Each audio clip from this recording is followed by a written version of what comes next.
Alors, c'est un plaisir qu'on se croise encore ici, qu'on parle de nous. Souvent, quand je dis nous, je vois les hommes forts, l'Afrique des hommes capables de changer le monde, l'Afrique de femmes, de jeunes qui inspirent le monde, en fait. Ça me fait du bien. Alors, si vous n'êtes pas abonné, abonnez-vous, ça va me faire du bien et ça vous coûte rien presque. Abonnez-vous, ça va me faire du bien. Continuons. Nous sommes en République démocratique du Congo. C'est un pays grand, un pays avec plus de 5 millions d'habitants. Alors, quel est le problème qui se trouve en RDC? C'est un pays avec beaucoup de problèmes, de guerre et ainsi de suite. C'est un pays qui manque l'autosuffisance alimentaire. C'est un pays qui a beaucoup de chômeurs, qui a beaucoup de problèmes, la RDC. Récemment, on a vu de rumeurs que l'ex-président était de retour dans le pays. Je vais vous relater une petite histoire de ces pays. Un homme, un soi-disant Joseph Kabila, il fut président, il était au pouvoir pendant 18 ans. Il a laissé la place à M. Tshisekedi. Ok, je ne sais pas s'ils ont eu des accords qu'ils ont signés, mais ça on ne sait pas moi et vous. Il n'y a que eux qui savent. Avec Corneille Nangaa. Corneille Nangaa fut le président de la commission électorale. Donc c'était lui qui avait organisé les élections. Après cela, la RDC est secouée par la guerre. Et ils disent souvent que c'est les Rwandais qui attaquent la RDC avec les Occidentaux. L'aide des Occidentaux, bien sûr. Écoutez d'abord le discours de cet homme qui s'appelle Martin Fayulu, qui est opposant. Mais retenez d'abord les trois noms que j'ai cités. Il y a Joseph Kabila, il y a Félix Antoine Tshisekedi, et il y a aussi Corneille Nangaa. Joseph Kabila comme le président sortant de la RDC et Tshisekedi le président en place qui dirige actuellement et Corneille Nangaa comme l'ancien président, je peux dire, l'ancien dirigeant de la commission électorale. C'était lui qui gérait à l'époque. Mais suivez les discours de cet opposant qui s'appelle Martin Fayulu et vous allez comprendre juste après ce qui se passe en République démocratique du Congo. Suivez d'abord. Congolaises, Congolais, très chers compatriotes, l'heure est grave. Elle est très grave. Nous vivons sans doute les heures les plus sombres de notre histoire. La balkanisation de notre pays que l'on redoute depuis 1960 n'est plus une menace lointaine. Elle est en marche, à grands pas. Nous devons l'arrêter. Et pour cela, je m'adresse solennellement à trois compatriotes. Corneille Nangaa, Joseph Kabila et Félix Tshisekedi. Monsieur Nangaa, je vous en conjure, cessez d'être complices des massacres de nos frères et sœurs. Cessez de livrer notre sol, nos vies et nos ressources aux forces étrangères. Le sang congolais ne peut plus couler avec votre complicité. Aucune ambition ne vaut le prix de la souffrance de tout un peuple.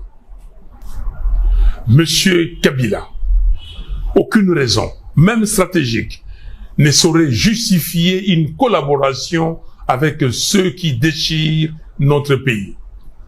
Le chemin vers la rédemption de nos erreurs passées, c'est le dialogue, pas la compétition. Je vous exhorte de quitter Goma, cette ville martyre, aujourd'hui occupée avec la complicité des forces ennemies. L'histoire ne pardonne pas les trahisons, encore moins celles faites à la patrie. Monsieur Tshisekedi, vous avez le devoir de ne pas laisser notre génération être celle qui aura vu le Congo se désintégrer.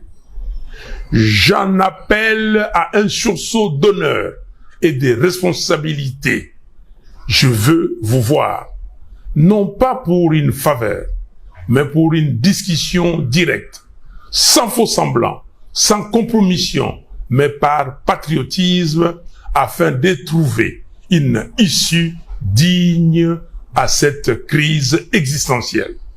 Oui, s'il faut mourir pour que le Congo renaisse, alors mourons. Mais que notre mort soit utile. Que ce combat soit celui pour la résurrection nationale. Peuple congolais, dressons nos fronts longtemps courbés. Ces paroles de notre hymne national ne doivent plus rester des mots vides. Face au danger des morts, le sauvetage est la seule issue. Levons-nous, unis tous ensemble. Soyons déterminés, refusons la fatalité. Choisissons la patrie. Construisons enfin cette cohésion nationale, fruit espéré des temps de sacrifices que le sang versé n'a jamais vu naître. Les Congo nous... Alors, qu'est-ce qui se passe au juste? Joseph Kabila a laissé la place à M. Tshisekedi.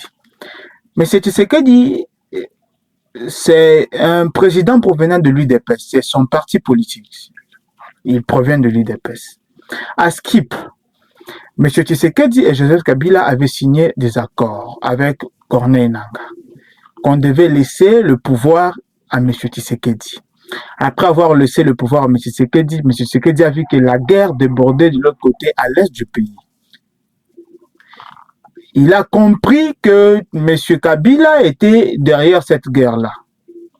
Après la sortie médiatique, la dernière sortie médiatique de M. Kabila, qui s'est retrouvé dans des problèmes dans son pays, il était hors pays, en exil, je peux dire, il était hors pays. Comme sénateur à vie, il a été ravi, on a enlevé ses immunités, qui ne sera plus comme sénateur à vie. Et le monsieur, qu'on pensait que c'est un homme bien, il s'est montré qu'il soutenait le groupe de rebelles. Le groupe de rebelles fondé par qui? Par Corneille Nangaa. Corneille Nangaa dit qu'il doit chasser Tshisekedi du pouvoir parce que c'est lui. Les gens là sont malades. Ce sont des personnes qui sont, excusez-moi, mais qui sont très bêtes. Les Congolais, ils sont à 100 millions d'habitants. Un peuple faible. Il y a beaucoup de personnes qui se disent au Congo qu'ils ont étudié, mais qui sont manipulables. 3 individus peuvent se jouer de peuple congolais, pourtant que le problème en soi, c'est les Congolais s'élèvent, qu'ils se disent qu'ils veulent plus de ça. Parce que je suis en train de voir un Congo qui va se désintégrer, qui se divise. Et où est la place de la jeunesse congolaise? Je ne vois pas. 3 personnes, 3 individus qui se jouent des Congolais. Pourtant, l'autre, Joseph Kabila, il s'est dit docteur. J'ai vu récemment, en fait, il est docteur par rapport à quoi? Quelles études que Kabila a fait qu'il nous prouve que est-ce qu'un docteur, un savant peut agir de la sorte? C'est la question qu'on se pose. Et il y a des rumeurs qui circulent que Martin Fayulu, l'opposant, joue une carte, soit pour Kabila, soit pour qu'il soit Premier ministre, soit il joue une carte pour la CENCO, la commission épiscopale. On ne sait pas. Ce sont des rumeurs qui circulent. Alors, vous allez me donner vos avis dans les commentaires si réellement les informations que vous avez sur M. Martin Fayulu, c'est un jeu qu'il joue à double carte ou il est vraiment sérieux dans ce qu'il dit. Parce que les Congolais au départ ne sont pas sérieux. Ils ne sont pas sérieux. Les politiciens congolais ne sont pas sérieux. Alors, laissez vos avis dans les commentaires. C'est un plaisir. Si vous n'êtes pas abonné, abonnez-vous. Et ça ne vous coûte presque rien. On se revoit. À très bientôt pour les nouvelles informations sur l'Afrique. Merci beaucoup.